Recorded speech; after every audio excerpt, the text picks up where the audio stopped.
안녕하세요. 전 중등부 2학년 이무주라고 합니다. 반갑습니다. 이번 슬기로운 인생 수업 설교를 들으면서 다른 설교보다 좀 더 쉽고 이해하기 좋았습니다. 잠언은 중고등부에서 전체 읽기를 해봤고 잠언 쓰기를 해봐서 다른 성경보다 편안하게 다가왔습니다. 그리고 실제로 말씀을 적용하는 부분에서 더 현실적이었기 때문에 더 좋았습니다. 가장 기억에 남는 설교는 시간관리에 대한 부분과 인생 계획에 관한 설교가 기억에 남습니다. 시간관리 주제 발표에서 문짝이 둘짝이를 따라 도는 것 같이 게으른 자는 침상에서 도느니라는 말씀에서 내가 게으른 자라는 생각이 들었습니다. 왜냐하면 그게 제 이야기였기 때문입니다.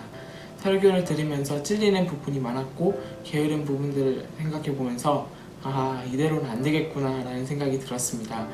게으른 것이 하나님이 주신 시간을 낭비하는 거라는 생각도 들었습니다. 그래서 전 이전보다 좀 더 부지런한 생활 습관을 가져야겠다는 생각이 들었습니다. 또 인생 계획 시간에는 사람이 마음으로 자기의 길을 계획할지라도 그의 걸음을 이끄시는 이는 여호와시니라 라는 말씀에서 저는 그냥 내가 아무리 좋은 계획을 세웠어도 하나님이 인도해 주시지 않으면 결국 헛되다는 생각이 들었습니다. 하나님 앞에 기도하며 지혜와 은혜를 구해야겠다는 생각도 들었습니다. 저는 잠언이 그냥 지혜롭게 사는 방법 정도만 생각했는데 10주 동안 말씀을 들으면서 정말 여러 가지 부분에서 하나님의 자녀는 이렇게 살아야 하는구나 라고 느끼게 되었습니다. 그래서 이번에도 다짐을 해봅니다. 10주간의 말씀이 삶에 잘 적용되도록 부족하지만 노력하는 하나님의 자녀가 되보겠습니다. 감사합니다. 안녕하세요. 오두성 청년입니다. 저는 이번 잠언 시리즈 설교를 들으면서 성경에는 삶에서 필요한 지혜가 정말 하나도 빠짐없이 있구나 하는 것을 다시 한번 생각하게 되었습니다. 특히 이번 설교를 들으면서 청년의 때 많은 사람들이 갖고 있는 여러 가지 고민들에 대한 답을 얻을 수 있었습니다.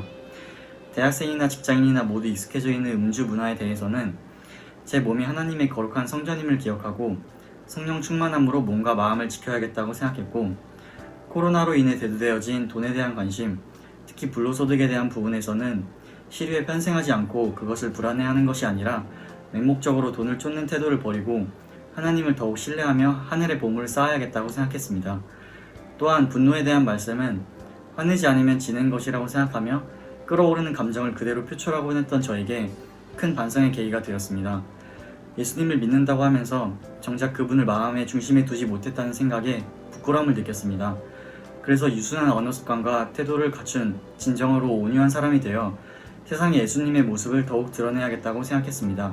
인간관계에 대한 말씀에서는 단순히 사람과 사람 사이의 일이므로 내 생각으로 해결책을 찾아보려 했던 저의 모습을 반성하며 과연 지금 예수님과 친밀한 관계를 갖고 있는지 돌아보는 일의 필요성을 깊이 알게 되었습니다. 그리고 저는 앞일을 항상 걱정하며 그에 대한 계획을 세우고 그대로 되지 않으면 적잖이 당황하곤 했는데, 인생 계획에 대한 말씀을 듣고는 하나님의 때를 인내심을 갖고 잠잠히 기다려야겠다고 생각했습니다. 하지만 무엇보다 제 마음에 와닿았던 것은 잠언의 시작과 끝에 나오는 하나님을 경외하는 것이 지식의 근본이라는 말씀이었습니다. 제가 가진 지식, 저의 경험이 지혜가 아니라 그것들을 내려놓는 것이 참 지혜라는 것이었습니다. 저는 저의 경험을 의지할 때가 많이 있었습니다. 경험으로 비추어 미리 일이 어떻게 될지 예상하고 그에 따라 저의 행동을 결정하곤 했습니다.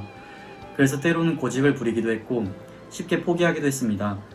그러나 하나님을 경외하는 사람은 그 생각과 경험이 어떻든 간에 하나님께 무조건적으로 순종하는 사람이라는 것을 깨달았고, 그것이 세상의 그 어떤 가치보다 귀하다는 것을 알게 되었습니다.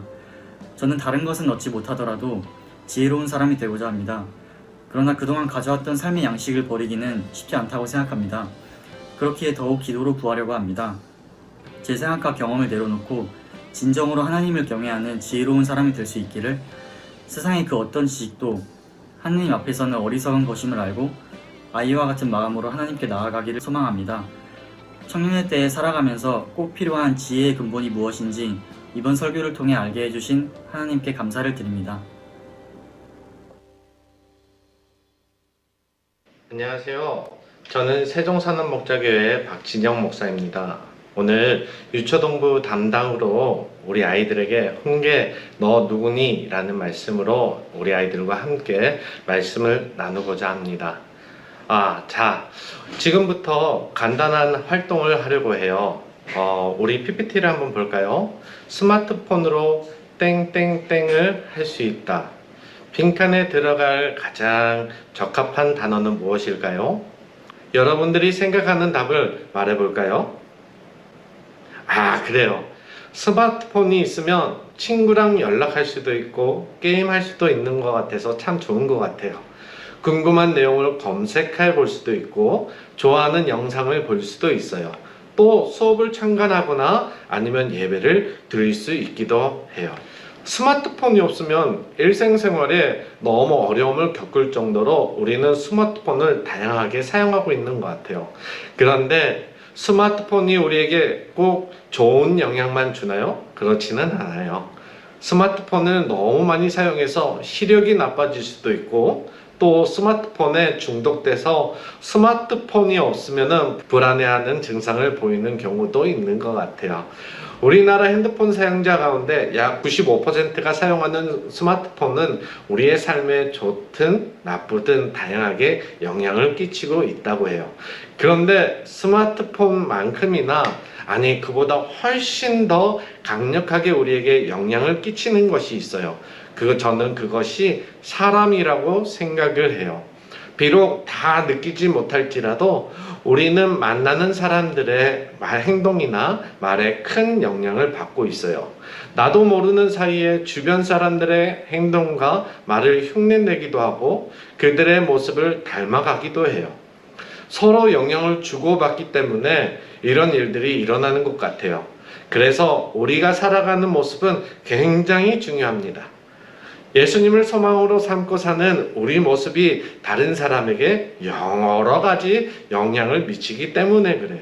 그렇다면 예수님을 소망으로 삼는 우리는 어떤 모습으로 살아가야 할까요? 하나님은 우리가 어떤 모습으로 살아가시기를 원하실까요? 이 질문에 대한 답이 바로 하나님의 말씀에 있어요. 오늘 본문이에요. 오늘 본문에 무엇이 나오냐? 첫 단어가 바로 훈계라는 단어가 있어요. 영어로는 훈계를 디스플린이라고 해요. 두 개의 단어로 나눠질 수가 있어요. take와 away라는 이 두 단어로 할 수 있는데 이 뜻은 무엇이냐? 뭔가 떼어내다 라는 의미로 잘못된 행동을 가진 사람에게 그것을 제거한다 라는 의미예요. 훈계라는 것은 하나님의 말씀을 듣는 것으로 끝나는 것이 아니라 내 안에 더러운 것을 하나씩 하나씩 제거해 나가는 것이에요. 우리는 학교 가기 전에 손발을 깨끗이 씻고 학교를 가요.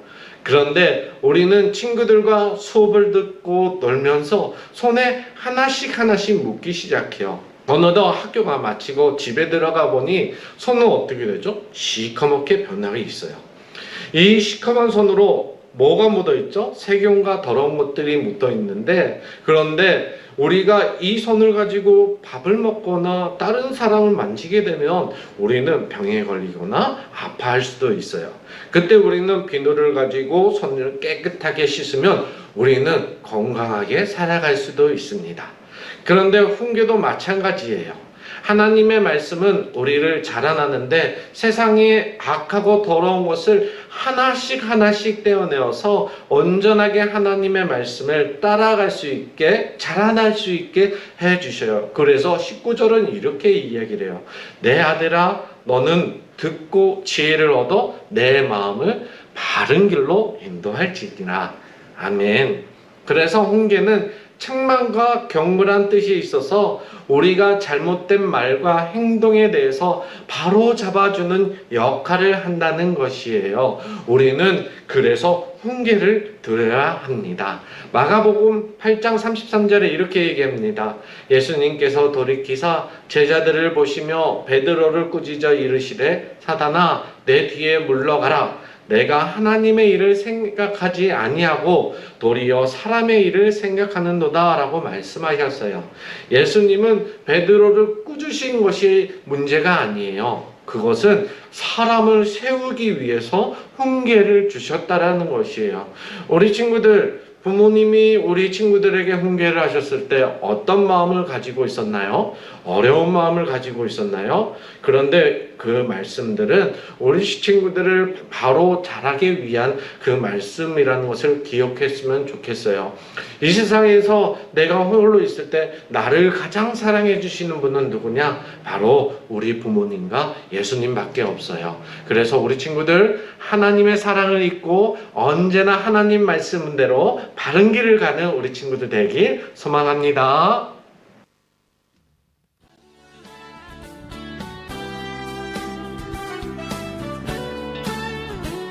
화를 소개하는 것이 지식의 근본이거늘 미련한다는 죄입니다. 잠언 1장 7절 말씀. 이용을 감추는 사람은 거짓된 입술을 가진 자요. 긍정하는 자는 미련한 자이니라. 잠언 10장 11절 말씀. 내 아들아, 악한 자가 너를 끌지라도 따르지 말라. 잠언 1장 10절 말씀. 아멘. 죄를 즐겨하는 자들과 이를 탐하는 자들과도 과도 더불어 사귀지 말라. 잠언 23장 20절 말씀하면 물적이 들떡이 따라도 우는 것 같이 게으른 자는 우상에서 돋느니라. 잠언 26장 14절 말씀. 아멘. 나를 사랑하는 자가 재물을 얻어서 옷간을 채우려 함이니라. 잠언 8장 21절 말씀하면 난 말은 분노를 시켜도 가득한 말은 노를 격봉하느니라. 잠언 15장 1절 말씀. 아멘. 품을 멀리하는 것이 사람에게 영광이거늘 일어난 자마다 다툼을 일으키느니라. 잠언 15장 1절 말씀. 아멘.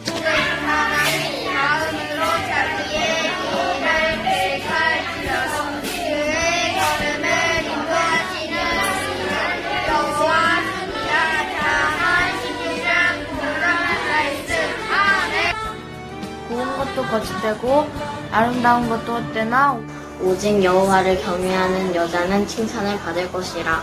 잠언 31장 30절 말씀. 아멘.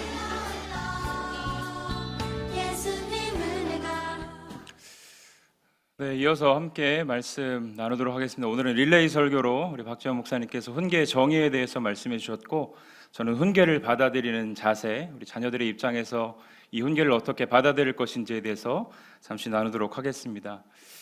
올라오면서 잠깐 그런 생각을 했습니다. 성도님들 중에는 제가 마스크를 벗은 모습을 처음 본 분들도 있으실 수 있겠다. 벗은 것도 괜찮죠? 어떤 분들 표정은 그냥 쓰지 이런 표정도 오늘 함께 말씀을 나누면서 어찌 보면 좀 부모님들한테는 이 본문이 힘이 될 수도 있을 것 같고, 또 자녀들에게는 조금 힘이 빠질 수도 있겠다라는 생각. 왜요? 때려도 죽지 않는다. 매의 종류까지 채찍으로 때려도 죽지 않는다. 하지만 모든 말씀이 그렇듯이 이제 말씀의 의도를 파악하는 것이 중요합니다. 부모에게 힘을 실어주기 위한 말씀도 아니고, 자녀들의 힘을 빼기 위한 말씀도 아니고, 이 말씀을 통해 가정의 질서 안에서 하나님의 사랑과 은혜로 가정이 견고하게 세워지기를 원하는 하나님의 마음이 담겨 있다라는 사실을 기억하면서 잠시 말씀을 나누도록 하겠습니다. 하나님이 우리에게 원하시는 것은 부모와 자녀가 함께 하나님의 자녀로 복된 삶을 살아가기를 원하시는 것입니다. 그래서 하나님은 부모를 통해 훈계를 사용하셔서 부모의 훈계로 자녀가 온전한 하나님의 자녀가 되기를 소망하는 것이죠. 사실 저도 이 말씀을 준비하면서 저도 저희 아이들을 훈계할 때에 가끔은 솔직하게 누가 누굴 가르치나 솔직히 이런 마음이 들 때가 있어요. 저의 연약함을 알고 저의 부족함을 알기 때문에. 하지만 하나님은 가정 안에 질서의 하나님의 그 은혜들을 통하여서 부모된 우리에게 하나님의 말씀을 통한 훈계를, 그래서 자녀들을 하나님의 사람으로 온전히 세우기를 원하신다라는 것입니다.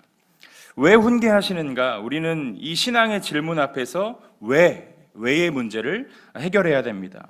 어떻게 훈계할 것인지, 훈계의 방법 이전에 우리가 왜 훈계해야 하는가에 대해서 기억을 해야 된다라는 것이죠. 훈계의 이유는 하나님의 명령이고 하나님의 뜻이기 때문입니다. 하나님은 하나님의 자녀된 부모를 통하여서 신앙의 전수, 믿음의 전수, 또 훈계를 통해 하나님의 자녀들이, 우리의 자녀들이 더욱더 하나님의 사람으로 세워지기를 소망하는 그 마음이 있기 때문에 우리가 이 의도를 안다라면, 우리 청년들이 여기에 이제 많이 참석을 하고 있는데, 우리가 이 하나님의 의도를 안다라면 어떠한 훈계도 달게 받아들일 수 있을 것입니다. 저는 어떻게 훈계를 받아들여야 하는가 두 가지로 잠시 정리를 하겠습니다. 첫 번째로, 훈계는 하나님의 깊은 사랑으로의 초대장임을 기억하면서 받아들여야 할 것입니다. 흔히 부모들이 자녀를 훈계하면서 사랑하기 때문에 훈계한다. 저는 정확한 표현이라고 생각합니다.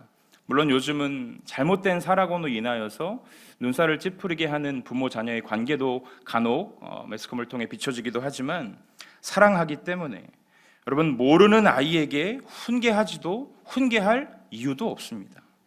부모는 하나님께서 자신에게 맡기신 자녀를 하나님의 방법으로 훈계해야 하고, 자녀들은 하나님께서 부모님을 우리 가정의 리더로 세우셨다라는 하나님의 질서 안에서 그 질서를 인정하면서 훈계를 받아들여야 한다라는 것입니다.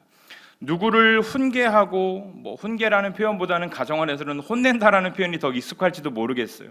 하지만 그 모든 가정을 통하여서 하나님은 하나님을 주인으로 삼는 가정이 질서 안에서 자유하고 평안하기를 원하시기 때문에 부모를 통해 훈계를 허락하신다라는 것이죠. 자녀의 입장에서는 부모의 혼냄이 아니라 질서의 하나님의 그 섭리 안에서 가정을 이끌어 나가시는 하나님의 방법이다라는 이 하나님의 사랑의 초대장으로 이 훈계를 받아들일 수 있기를 축복합니다. 하나님의 계획 안에서 우리의 가정이 만들어졌어요. 그분의 섭리 안에서 우리가 부모와 자녀로 만났습니다. 그 과정 속에서 부모는 훈계를, 자녀는 순종을 함으로 하나님의 질서와 섭리를 경험함을 통하여서 하나님은 하나님 부모와 자녀 관계 속에서만 누릴 수 있는 참 행복과 기쁨을 허락하셔서 이 땅을 살아가는 동안 하나님의 나라를 가정을 통해서 경험하기를 원하신다라는 것이죠. 우리는 그 하나님의 사랑을 간접적으로 경험하기도 합니다. 부모님을 통해 하나님의 인간을 향한 사랑의 마음을 확인할 수 있습니다. 잠언 22장 6절 말씀에 보면 마땅히 행할 길을 아이에게 가르치라. 주님이 말씀하셨습니다. 마땅히 행해야 할 길을 부모를 통해서 가르치라고 말씀하셨고, 하나님의 말씀에 부모도 순종하는 것이고, 그렇기 때문에 자녀들도 하나님이 부모에게 허락하신 이 약속의 말씀, 그 말씀을 부여잡고 훈계하는 부모님의 그 훈계를 받아들여야 된다라는 것입니다. 육신의 부모님의 훈계를 뛰어넘어서 하나님의 사랑 안에서 이루어지는 일들이기 때문인 것을 반드시 기억해야 될 것입니다. 두 번째로, 우리는 훈계를 통해서 반드시 유익이 있음을 기억하며 이 훈계를 받아들여야 됩니다. 미국의 기독교 미래학자인 레너드 스윗은 이런 이야기를 합니다. 창의성은 배경, 잡음 속에서 찾을 수 있다. 이게 무슨 말입니까?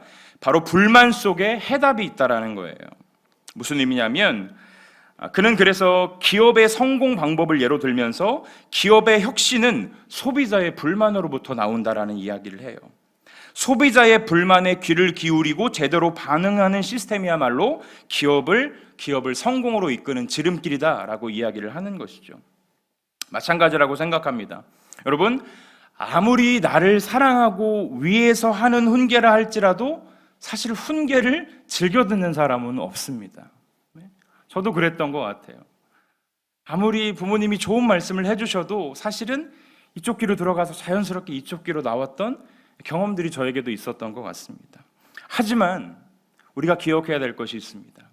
입에 단 음식이 당장 입에서는 달콤하게 느껴지더라도 그것이 쌓이면 우리의 몸을 해치듯이, 반대로 입에 아주 쓴 약이 당장 입에서는 쓰고 내뱉고 싶지만 그것이 우리의 몸에 들어가서 우리의 몸을 회복시키듯이, 저는 하나님께서 우리의 가정의 리더로 세워주신 부모님을 통해 주시는 하나님의 마음이 담긴 훈계는 반드시 우리의 자녀들의 영혼을 새롭게 하고 하나님 앞에, 세상 앞에 부끄럽지 않는 하나님의 사람으로 세워지게 되는 귀한 은혜의 통로가 될 줄로 믿습니다. 잠언 13장 9절에는 이렇게 이야기합니다. 훈계를 저버리는 자에게는 궁핍과 수욕이 이르거니와 경계를 받는 자는 존령을 받느니라. 훈계를 저버리는 것이 하나님의 뜻이 아닙니다.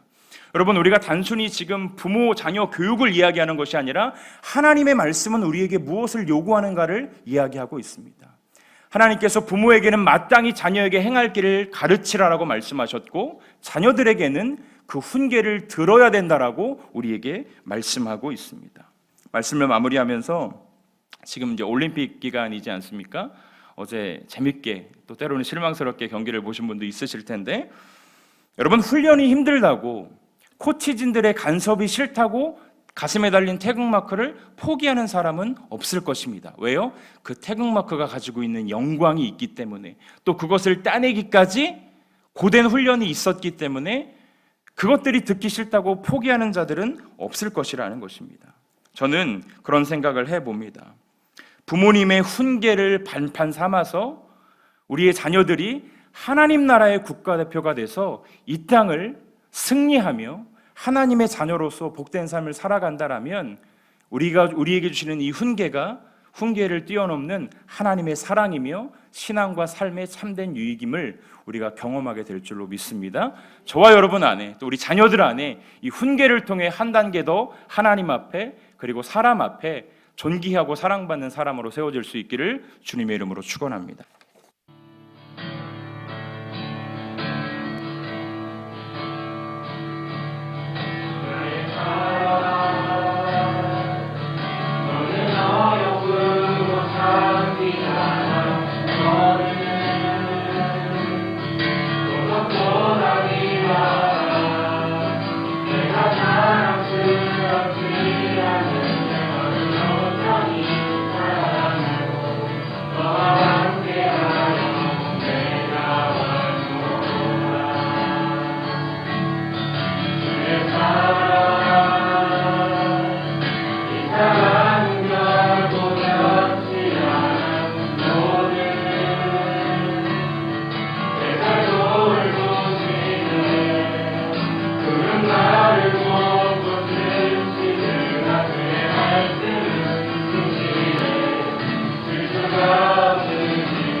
처음 부분에서 우리 박진영 목사님이 훈계란 무엇인가 그 정의를 해주셨죠. 우리 다시 한번 기억할 것은 떼어내는 것이다라는 거죠. 우리 몸의 나쁜 것들을, 그래서 우리를 바르게 하는 교정의 의미가 있습니다.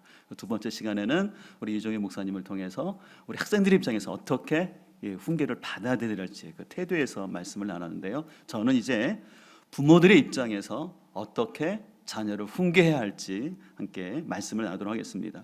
오늘 13절 말씀을 다시 한번 보게 되면, 아이를 훈계하지 아니하려고 하지 말라. 채찍으로 그를 때릴지라도 그가 죽지 아니하리라. 여러분들, 이 말씀은 문자적으로 이해하면 안 됩니다.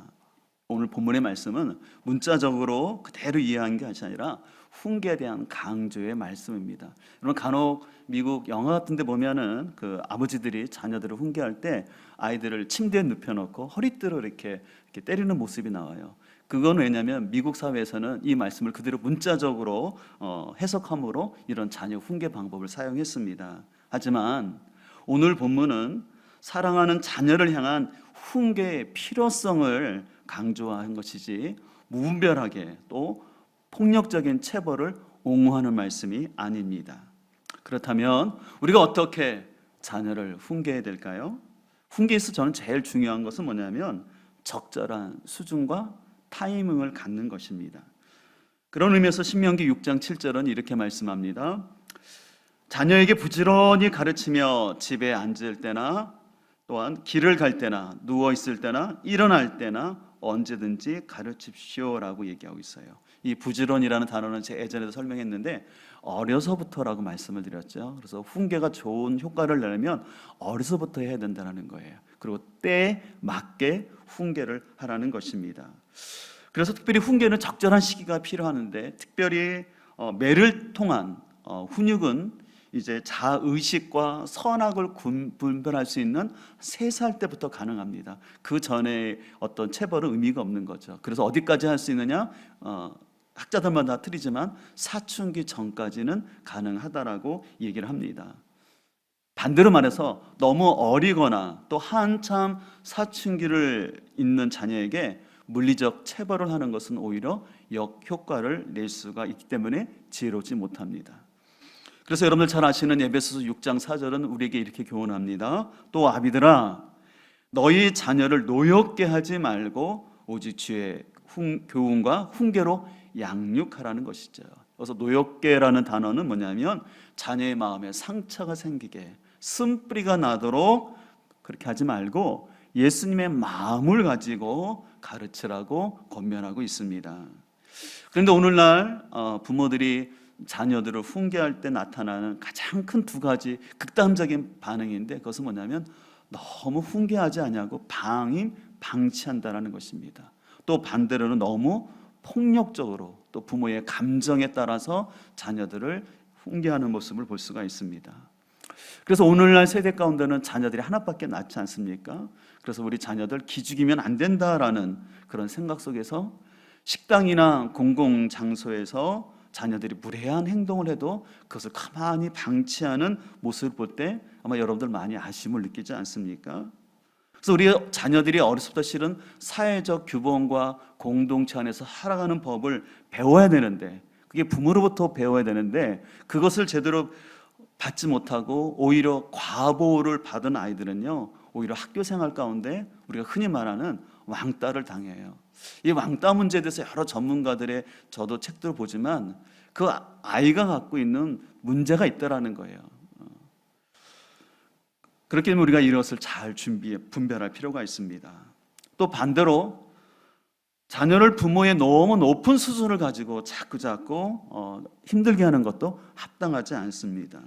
그래서 잠언 19장 18절을 공동번역에는 이렇게 말씀하는데요. 아들에게 매를 들어야 희망이 있다. 그러나 들볶아 죽여서는 안 된다. 아주 재미있게 번역을 했죠. 자녀를 들볶지 말라라는 거예요.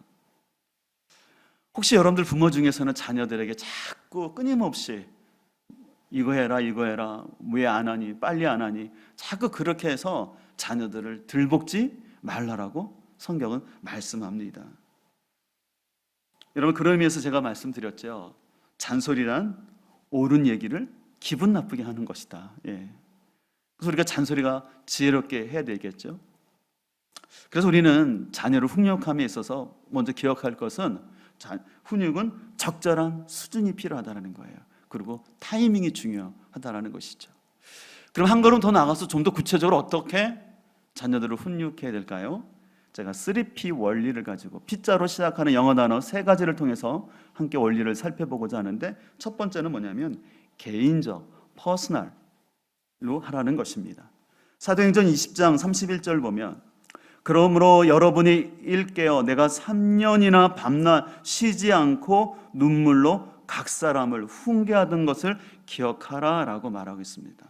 사도 바울은 에베소에서 목회할 때 성도들을 그냥 대중적으로 사역한 것이 아니라 각 사람이라고 말합니다. 한 사람 한 사람을 대하여서 눈물로 훈계했다라고 말씀하고 있습니다.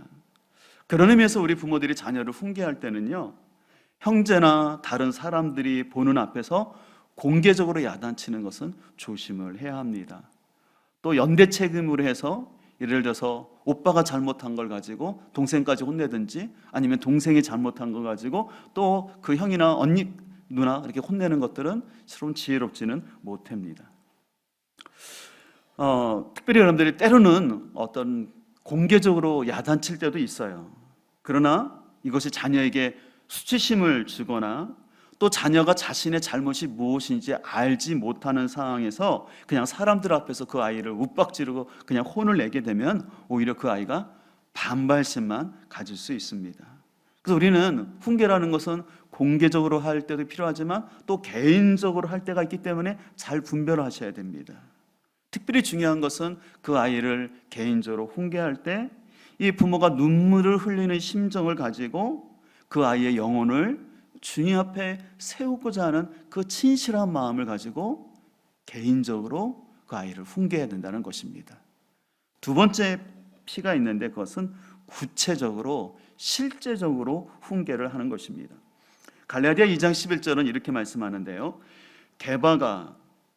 게바는 베드로를 말하는 건데요. 안디옥에 이르렀을 때 책망받을 일이 있기로 내가 그를 대면하여 책망하였노라 라고 말합니다. 사도 바울은요, 베드로 사도가 복음의 가치를 약화시키는 잘못된 행동을 하자 대면하여서 구체적으로 그를 책망했다라고 말씀합니다. 여러분, 실은 이게 사도 바울이 이렇게 하는 게 쉽지가 않았어요. 여러분 아다시피 사도 바울은 12제자에 속하지 않았거든요. 어떻게 보면 사도 베드로가 더 어떻게 보면 더 리더십 있는 상황이었는데 사도 바울은 그렇지 않았어요. 복음과 관련해서는 타협하지 아니하고 비록 자기보다 먼저 예수님을 따라갔던 선배였지만 아니다라고 구체적으로, 그리고 이거는 너무나 중요한 문제이기 때문에 개인적으로 아니라 공개적인 자리에서 책망을 하게 됩니다. 또 요한계시록 2장 4절을 보게 되면 그러나 너를 책망할 것이 있나니 너희의 처음 사랑을 버렸느니라. 사도 요한이 아시아 7교회를 향하여서 주님이 주시는 말씀을 전하는데 주님께서 그 아시아의 7교회의 잘못을 얘기할 때 두리뭉실하게 얘기하신 게 아니라 구체적으로 그들의 연약함과 잘못을 말씀하셨어요. 어떤 교회는 첫사랑을 잃어버렸고 어떤 교회는 하나님의 말씀의 권위들을 잊어버리고 이단들을 그대로 옹호하고 있고 세속적으로 흘러가고 있는 그런 모습에 대해서 우리 주님께서는 각 교회의 사항들을 구체적으로 열거하면서 그들의 잘못들을 말씀하는 것을 볼 수가 있습니다. 이 같은 차원에서 우리 부모들이 자녀들을 훈계할 때는요, 구체적으로 그 아이가 무엇을 잘못했는지를 알려줘야 합니다. 근데 여기서 중요한 것은 그 훈계의 기준은 부모의 가치관과 가정의 전통이 아니라 하나님의 말씀이라는 사실을 기억할 수 있길 소망합니다. 우리는 때때로 부모들이 내 기분 따라 많이 자녀들을 훈계하는 것을 보아요. 근데 그것은 참 교육적이지 못합니다. 그래서 우리 부모님들 내가 우리 자녀를 향해서 화를 내고 훈계를 할 때 과연 내가 성경에 근거해서 하고 있는가 아니면 내 감정 때문에 하고 있는가를 잘 분별을 해야 합니다. 그리고 특별히 여러분들 훈계할 때는 잘 아시는 거지만 한 가지 지금 현재 것만 얘기하라는 거예요. 제일 안 좋은 거는 뭐냐면 부모님들이 과거에 있었던 일부터 끄집어내는 것, 그것은 오히려 아이에게 잔소리처럼만 들리지 그 아이의 변화가 없게 된다는 것이죠. 세 번째는 제일 중요한 원리인데요. 긍정적으로, 포지티브하게 훈계를 마무리하라는 것입니다. 디모데후서 2장 25절에 이렇게 말씀합니다. 거역하는 자를 온유함으로 훈계할지니 혹 하나님이 그들에게 회개함을 주사 진리를 알게 하실까 하며 그들로 깨어 마귀의 올무에서 벗어나 하나님께 사로잡힌 바 되어 그 뜻을 따르게 하실까 함이라. 오늘 사도 바울은 훈계를 할 때 온유하게 하라고 말합니다. 이 온유하게 하다라는 것은 부드럽게 하라는 것입니다. 그래야지만 그 훈계가 부드럽게 전달돼야지만 그것을 받아들인 아이들이 깨닫고 돌이킬 수 있다는 것이에요. 부드럽게가 아니라 부모님이 감정적으로 폭력적으로 하게 되면 아이들이 자신의 잘못을 반성하는 것이 아니라 위기를 모면하기 위해서 거짓된 반성을 하면서 마음속에는 반발심이 생길 수 있다는 것이죠. 그래서 우리는 늘 자녀들을 사랑하는 마음으로 훈계를 하실 때 늘 기억해야 될 것은 그 훈계의 마무리는 긍정적이고 미래적인 방향으로 가야 한다는 것입니다. 훈계가 단순히 부정적으로 또 그 아이와의 어떤 사랑과의 단절로 가서는 안 되라는 것이죠. 안 된다는 것입니다. 그런 의미에서 우리가 부모들이 자녀를 훈계할 때 우리 자녀의 그 테러를 막아는 것처럼 아이를 막다른 코너에 몰아놔서 안전히 그 아이를 굴복시키겠다, 그런 식의 훈계는 절대 효과가 없다라는 것이에요. 우리가 훈계를 하는 목적은 뭡니까? 그 아이의 회복 아니겠습니까? 바른 길 가게 하는 거 아니겠습니까? 그래서 우리는 어떠한 내가 이유로 어떠한 것으로 훈계를 한다 할지라도 그 궁극적으로는 그 관계가 계속해서 지속되어지고 그 아이를 세우는 긍정적 차원으로 가야 한다는 사실을 여러분들이 잘 기억할 수 있기를 소망합니다.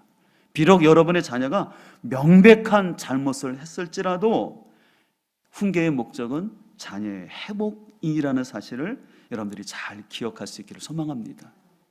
요즘 우리가 이사야서를 계속해서 묵상하고 있는데 우리가 이 선지서 같은 거를 잘못 보면은 굉장히 침울하고 무섭고 우울하게 보이는 것 사실입니다. 그러나 안 그래요.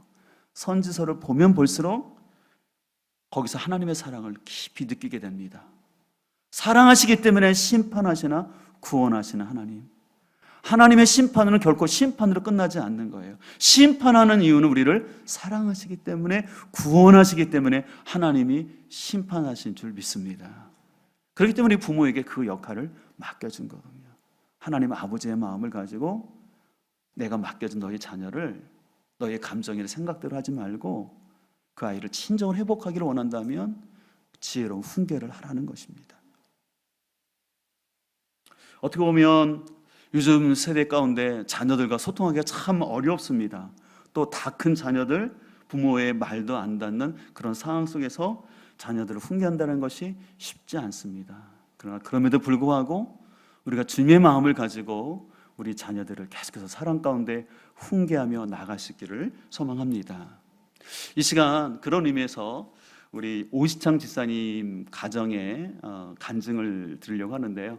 원래는 우리 앞에 들었던 것처럼 우리 우주와 또 두성 형제가 이번에 슬기로운 인생 수업 들으면서 간증을 했는데 제가 우리 오창 지사님께 2분짜리 간증을 부탁했는데 우리 지사님께서 너무 진솔하게 그 가정 안에서 자녀 양육에 있어서의 그 어려움들을 솔직하게 오픈을 해주셨어요. 그래서 제가 영상을 본 다음에 실은 지사님께 전화를 드렸어요. 지사님 너무 이렇게 솔직하게 구체적인 상황에 이렇게 간증을 하시는데 괜찮겠냐고, 또 보면 이제 주영이 이름이 나오는데 주영이도 오케이 했냐고 제가 물었어요. 그랬더니 지사님 그러시더라고요. 주영이 보는 앞에서 이 녹화를 했다라고. 그리고 전화 끝나는 다음에 또 전화가 오셨더라고요. 예, 주영이도 다시 한번 확인했습니다. 그래서 공개를 해도 됩니다라고 그렇게 주영이의 허락을 받고 또 이렇게 합니다. 그래서 여러분들 함께 들으시면서 이게 남의 우리의 가정에도 있을 수 있는 부분이구나. 이럴 때 어떻게 우리가 좀 해야 될지 한 5분 정도의 간증인데요. 여러분 함께 공감하면서 보시도록 하겠습니다. 안녕하십니까, 오시창 집사입니다. 오늘은 간증이라는 테마를 벗어나서 우리 아이들의 고민을 함께 나누고 생각해보는 차원에서 저의 이야기를 시작해보도록 하겠습니다. 아이들이 고등학교로 진학하게 되면서 여러 가지 학교 적응과 성적 문제로 학교를 그만두고 검정고시라는 아주 고난이도 계획을 수립하는 아이들이 수시로 발생한다고들 합니다. 우리 아이도 갑자기 학교 자퇴를 선언하면서 우리 부부의 이번 피말리는 고난이 시작되게 되었습니다. 처음에는 저와 집사람은 우리 아이에게 지금의 이런 과정은 다 인생 수업이야 라면서 설득도 해보고 훈계도 해보았지만 정말 씨알이 1도 안 먹혔습니다. 저는 그 상황이 만만치 않음을 실감했고 우리 아이는 정말 좋아했었고 저는 정말 싫어했던 축구도 같이 하면서 다시 아이의 마음을 돌이키기를 희망해 봤지만 아이는 야속하게 축구만 자기 마음껏 받아들이고 우리 바람은 철저히 외면하고 방어하기만 했습니다.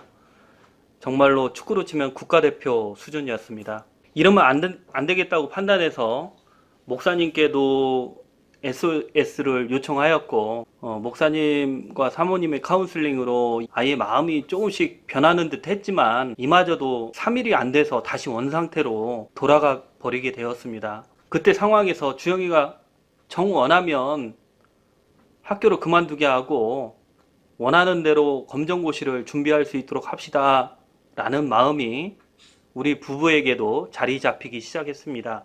그렇지만 우리의 생각과 방법이 아닌 주님의 가장 선하시고 옳은 방법이 무엇인지를 위해서 20일 작정 기도를 시작하자고 우리 부부는 마음을 먹었습니다. 작정 기도 중에 주님께서도 우리의 울부짖음을 불쌍히 여기셨는지 학교 생활 중에 우연치 않은 계기로 아이가 학교에 다시 다니겠다고 마음을 바꾸어 먹기 시작했습니다. 그렇지만 아이는 학교에 다시 다니겠다는 의미지 전처럼 열심히 하겠다는 의미는 아니었던 것 같습니다. 그 뒤에 목사님께서 아무리 우리 가정이 바쁘더라도 일주일에 한 번씩은 가정예배 드림을 주문하셨고 그 전에는 외면만 하던 아이들이 이번 기회에는 순순히 응해줘서 가정예배 중에 주시는 주님의 은혜와 서로의 기도 제목을 나눌 수 있게 되었습니다. 주님께서는 마치 그 가정예배 회복을 위해서 이런 고난의 과정을 거치게 하신 거 아닌가, 그런 것도 깨닫게 되었고요. 지금은 우리 아이가 완전히 바뀌었냐고요? 요 몇 주를 관찰해 보니까 전에는 예배 시간에 고개만 숙이고 있었지만 지금은 강단을 똑바로 주시하고 있더라고요.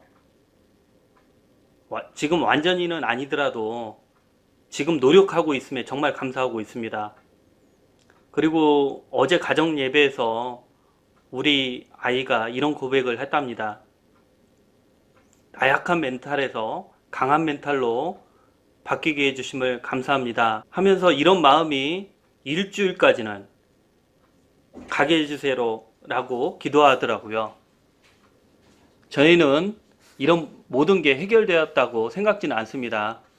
그렇지만 최악의 상황으로 가지 않고 무사히 아이 자신의 생활로 돌이키게 한 것은 그동안 자녀들을 위한 기도 제목으로 만남의 은혜를 강구한 내공과 더불어서 목사님의 기도와 카운슬링 그리고 여러 성도님들의 중보 기도 덕분이었음을 고백해 봅니다. 마지막으로 우리 아이들의 걸음을 인도하시는 이는 주님이시요 우리 아이들이 여러 가지 시험을 기쁨으로 받아들이게 하옵시고 인내를 온전히 이루어서 주님의 강한 용사로 성장시켜 주옵소서. 그리고 부모로서 본을 보이게 하옵소서. 가정예배를 축복의 통로로 사수하게 하옵소서라는 기도를 드리면서 저희 간증을 마치도록 하겠습니다. 들어주셔서 감사합니다. 아멘. 네, 저는 우리 오시장 집사님 간증을 들으면서 참 진솔하게 요즘 담담하게 이렇게 말씀을 나눠주셔서 참 너무 감사했고 같이 좀 들으면서 다시 한번 깨닫는 것은 실은 어느 가정이든지 또 자녀를 키우다 보면 생각지도 않은 여러 문제들이 발생하지 않습니까? 네, 그럴 때 우리가 할 수 있는 것은 참 우리의 방법과 지혜가 아니라 하나님 앞에 기도하고 또 그것을 통해서 하나님께서 원하시는 본질적인 것들을 찾고 또 가정 예배 가운데 나아갈 때 우리 하나님이 역사하여 주신 줄 믿습니다. 사람의 상담과 사람의 방법이 아니라 하나님이 우리 자녀들의 마음을 움직여 주셔야지만 가능한 줄 믿습니다. 그래서 저는 어떻게 보면 그런 것 같아요. 자녀의 문제를 통해서 실은 부모의 문제를 보게 하고 우리 가정에서 회복되어야 될 영역을 회복시키기 위해서 때로는 자녀를 통해서 우리를 단련시키는 하나님의 귀한 사랑을 바라보게 됩니다. 여러분의 가정에 어떤 어려움이 있습니까? 특별히 자녀 때문에 힘든 부분이 있습니까? 그렇다면 여러분들 그 자녀에게만 초점을 두지 마시고 그 일을 통해서 하나님께서 나를 훈육하기 위해서 부모된 나를 바로잡기 위해서 우리 가정 가운데 회복될 것을 위해서 하나님이 그 아이를 도구로 사용하고 있지 않은지를 돌이켜보면서 우리 모두가 우리 자녀들과 함께 믿음의 경건한 세대를 세워갈 수 있기를 간절히 축복합니다.